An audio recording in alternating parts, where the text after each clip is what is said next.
I'm still trying to piece it together, but I can't. I'm completely torn apart. I have family, I have friends, and yet I'm feeling lonely again. What is wrong with me? I'm so tired of it. So damn tired. There must be a way out of here. I want to change it. Change me!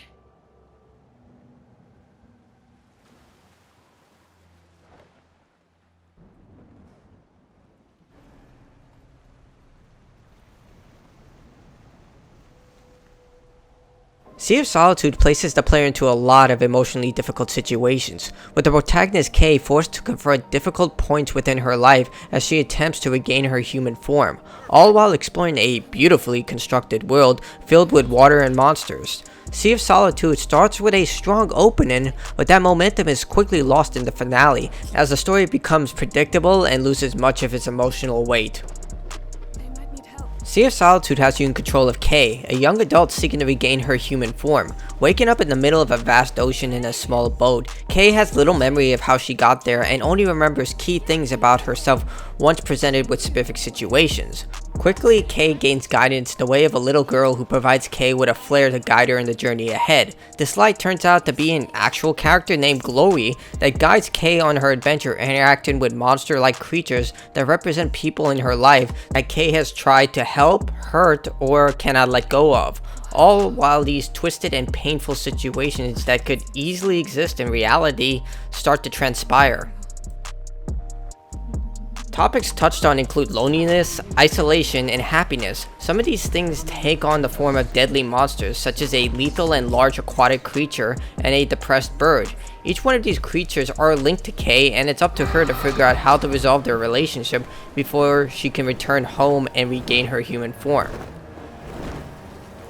Kay's life is slowly presented to the player as you continue forward. Not every solution is resolved in a black and white situation, with each of the chapters focusing on a key part of Kay's life as she attempts to get to that happy ending, but many of those problems that are presented to her don't end on a somber note, forcing Kay to come to terms with the resolution even if it profoundly hurts her. Unfortunately, the story hits its high point at the beginning of the game, with a series of disturbing situations where someone close to Kay is in a dire situation. In a specific scene, shadowy creatures constantly sing this unnerving nursery rhyme that creates this incredibly disturbing atmosphere. After this point of the game is complete, Sea of Solitude's story begins to tread downward with predictable patterns and stale challenges.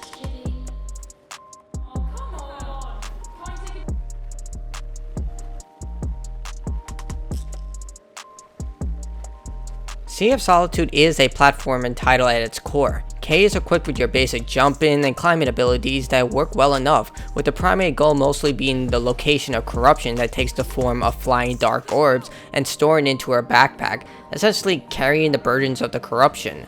Much of the game focuses on this element as you use Kay's flare to locate the next corruption and absorb it to free the light called Glowy that points Kay in the next objective, either opening paths to get your trusty boat across or finding ways to avoid the deadly sea monster waiting to eat you.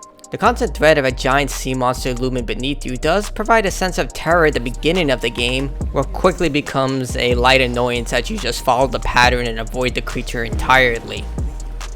The environments are well designed and offer a decent selection of varied areas to explore. You start off in a town with a fluctuating oceanic level depending on where you are in the game, followed by a large tower and another area I can't say without spoilers, but the entire adventure offers a varied selection of areas to explore.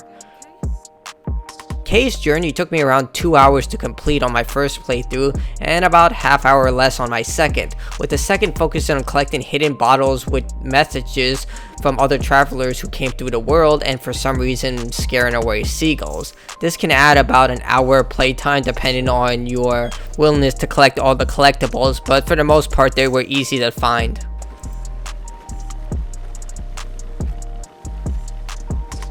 The visuals of Sea of Solitude are beautiful. The lighting is very well done and the water effects are fantastic. But what truly shines is the monster designs. Some do stand out above others, but each one is intricately designed and memorable. Voice acting does an adequate job, but the musical score is forgettable.